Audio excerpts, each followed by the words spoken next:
The morning sun sliced through the half-open blinds of Ahmed Khan's tiny apartment in Karachi's Gulshan-e-Iqbal, landing on the crumpled red shirt draped over the back of a plastic chair.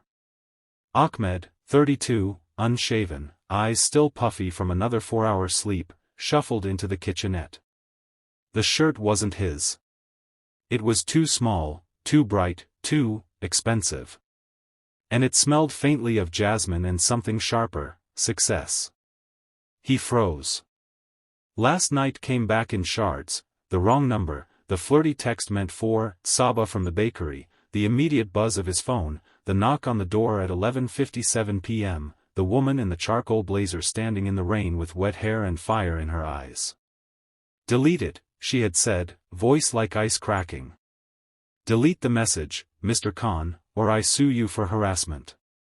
Then Mia had started crying from her room, nightmare again, and the woman, Ayesha Malik, CEO of Aurora Tech, had stepped inside without invitation, kicked off her heels, and rocked his 6-year-old back to sleep like she'd done it 1,000 times.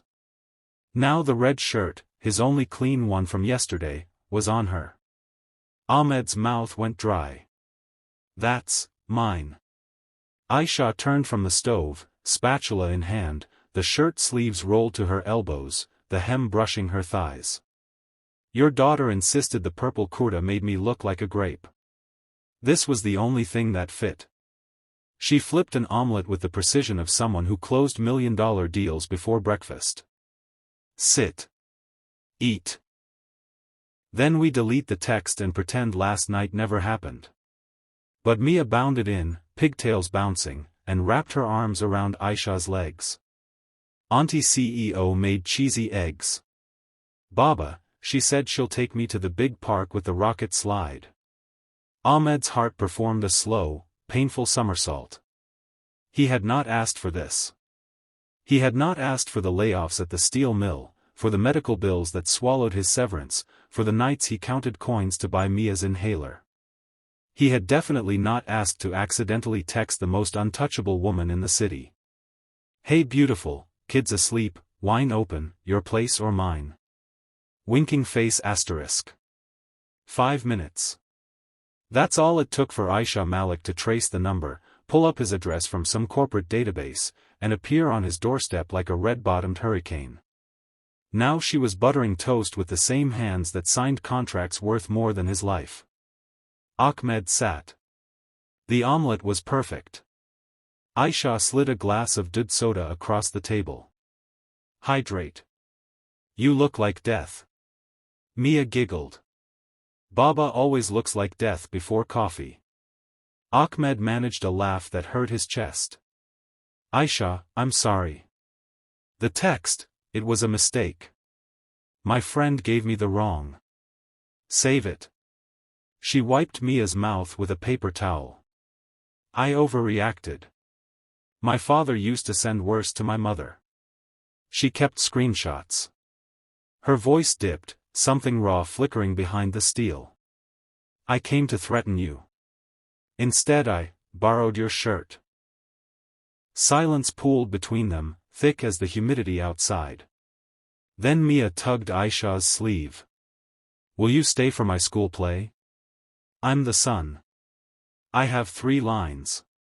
Aisha's phone buzzed, probably Tokyo, probably a crisis. She stared at the screen, then at Mia's hopeful face. "What time?" 7. "But you have to wear red." "It's my favorite."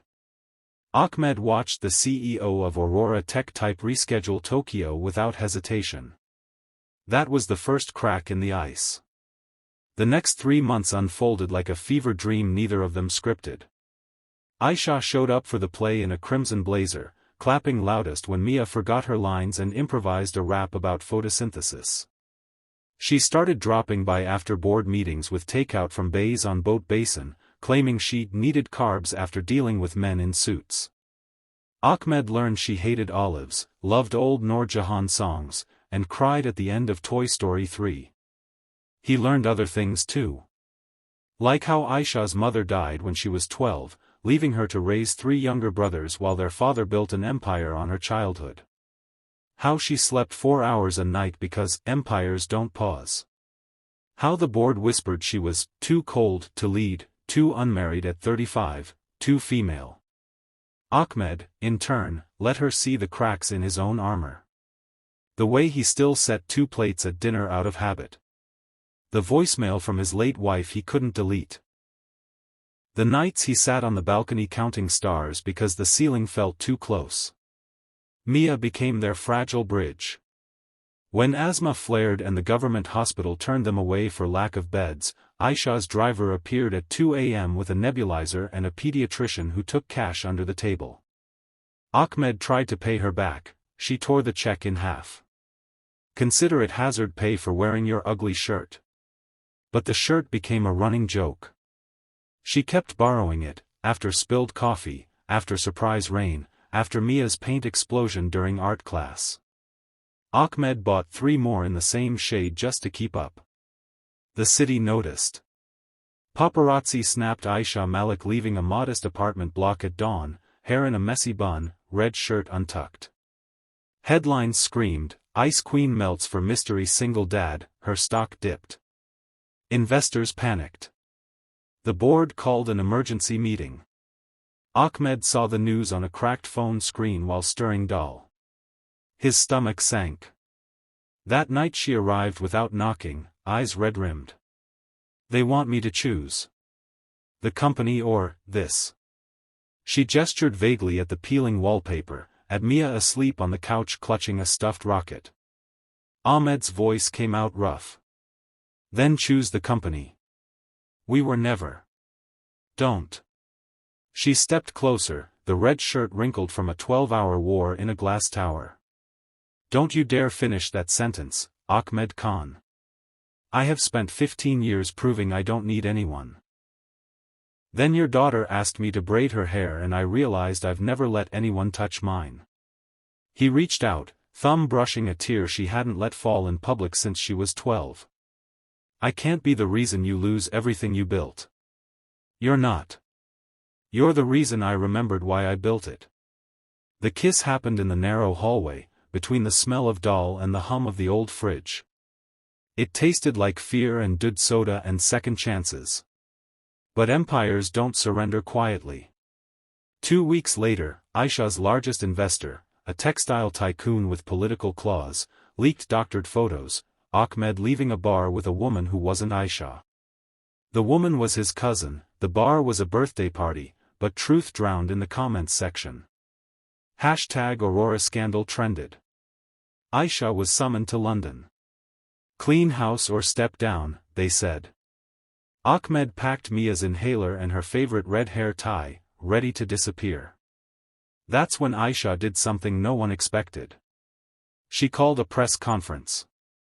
Not in a boardroom, in the courtyard of Mia's school, children playing behind her, Ahmed holding Mia's hand off camera. Microphone in hand, red shirt visible under her blazer like a flag, she spoke. I was taught success meant never showing weakness.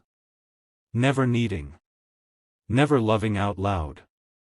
Then a little girl with asthma asked me to be her son, and a man who counts coins for medicine taught me that empires are worthless if you're bankrupt in here. She touched her chest. Aurora Tech will innovate, yes. But from now on, we innovate for families who can't afford our products yet. Starting with free asthma clinics in every district hospital. Funded by my shares. The investor threatened to sue. She bought him out with money she didn't have, money Ahmed quietly secured by selling the plot his wife had dreamed of building a house on. The board gasped. The internet exploded. But the clinics opened. And on the first day, Mia cut the ribbon wearing a tiny red hard hat. Months turned into a year. Ahmed's startup, budget-friendly solar lamps for load-shedding neighborhoods, won seed funding from Aurora's new impact division. Ayesha insisted he pitch it himself. He wore the original red shirt, now faded from too many washes. They married on a Tuesday afternoon in the same courtyard, no cameras, just Mia scattering marigolds and Ahmed's mother crying into her dupatta. Ayesha wore white, but slipped the red shirt over her wedding dress for photos because Mia insisted. The challenges didn't vanish. Boardroom battles still left Ayesha shaking at 3 a.m. Ahmed's lamps short-circuited during monsoon testing. Mia's asthma flared every Eid.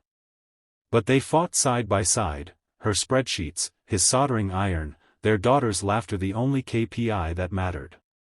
One night, 2 years later, Ahmed woke to find Ayesha at the kitchen table, red shirt sleeves rolled, designing a new inhaler prototype that cost less than a day's wages.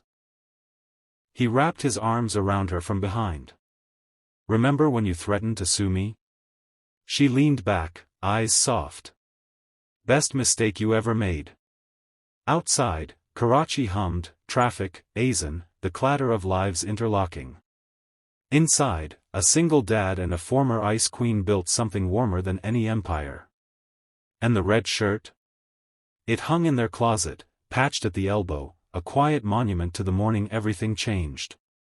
If this story cracked open your heart even a little, hit that like button. It's the red shirt of YouTube. Subscribe for more stories where love doesn't wait for perfect timing, it crashes through your door at midnight wearing your clothes. Turn on notifications, because next week we're diving into a nurse who saved a billionaire's life, and stole his last name. See you there.